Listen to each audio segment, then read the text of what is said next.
There's a permanent victimhood, and you cannot progress by being permanently a victim or playing the victim card.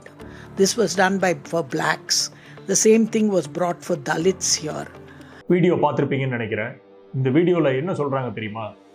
தலித்துகள் blocks அமெரிக்காவில் ஸ்லேவரிக்காக கொல்லப்பட்ட பல லட்சம் blocks மாதிரியே, black என்றால் நம்ம கருப்பின மக்கள் எப்படி கொல்லப்பட்டார்களோ அது எப்படி இன்றைய வரைக்கும் ஒரு விக்டிம் கார்டாக ப்ளே பண்ணிக்கிட்டு இருக்கிறாங்க. பிளாக்கை நீங்கள் வந்து ஸ்லேவரி பண்ணி வச்சுருந்தீங்க, ஒடுக்குமுறை பண்ணி வச்சுருந்தீங்க, அதே மாதிரி ஒரு விக்டிம் கார்டை இந்தியாவில் தலித்துகள் கொண்டு வர்றாங்க, தூக்கி கொண்டு வருகிறார்கள் அப்படின்னு சொல்கிற இந்த அம்மையார் யார் தெரியுமா? இந்த அம்மையார் ஆர்எஸ்எஸ் பிஜேபியினுடைய அதிதீவிர பக்தை அப்படின்னு சொல்கிறத காட்டிலும் இவர் ஜவஹர்லால் நேரு யூனிவர்சிட்டியினுடைய வைஸ் சான்சலர். இது எல்லாத்தையும் மீறி தலித்துகள் வந்து ஒரு போதை மாதிரி இதை வந்து விக்டிம் கார்டாக தூக்கி கொண்டு வருகிறார்கள்.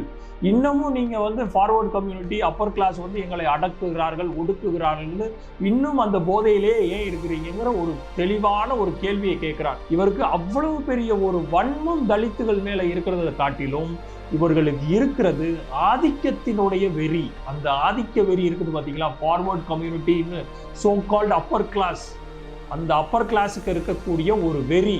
அது எப்படி மேடம்? 2000 வருஷத்துக்கு முன்னாடி நீங்கள் உள்ள வந்து 1000 ஆண்டு காலமாக நீங்கள் அடக்கி ஒடுக்கி வைத்திருக்கக்கூடிய ஒரு விதமான ஒரு மக்களை 70 ஆண்டு காலத்தில் கான்ஸ்டியூஷன் உருவாக்கப்பட்டதுக்கு அப்புறம், அரசியலமைப்பு சட்டம் உருவாக்குனதுக்கு அப்புறம் மெல்ல மெல்ல அவர்களுக்கான ரிசர்வேஷனை கொடுத்து மெல்ல மெல்ல வந்து கொண்டு இருக்கக்கூடிய இந்த சூழ்நிலையில உங்களால் எப்படி 1000 வருஷத்தினுடைய களங்கத்தை எப்படி நிவர்த்தி பண்ண முடியும்? அப்போ இந்த 70 ஆண்டு காலமாக வரக்கூடிய இந்த ஒரு சேஞ்சையே உங்களால் அக்செப்ட் பண்ண முடியல. இதுதான் உங்களுக்கு இருக்கக்கூடிய அந்த ஆதிக்கத்தில் இருக்கக்கூடிய மிகப்பெரிய ஒரு வெறி. இந்த வெறியை ஏன் தமிழ்நாடு இன்றைய வரைக்கும் மூர்க்கத்தனமாக எதிர்க்கிறது அப்படின்னா இதற்கு தான் காரணம்.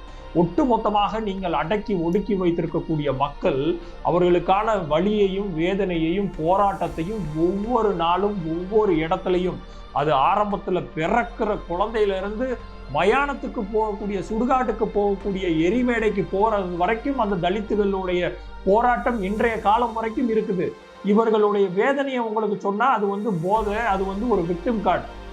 என்ன ஒரு கீழ்த்தரமான எண்ணத்தை இந்த பாரதிய ஜனதா கட்சி ஆர்எஸ்எஸ்னுடைய மிகப்பெரிய ஒரு கேடுகளை விளைவிக்கக்கூடிய ஒரு இடத்துல இந்த அம்மையார் இருக்கிறார் அப்படிங்கிறத எண்ணி துணிந்து ஒட்டுமொத்தமான இந்திய தேசமும் இவரை போன்ற ஆட்களை புறந்தள்ள வேண்டியது காலத்தினுடைய கட்டாயம் அப்படிங்கிறத தெரிவித்துக் கொண்டு இன்றைய காணொலியை நிறைவு செய்கிறேன். நன்றி, வணக்கம்.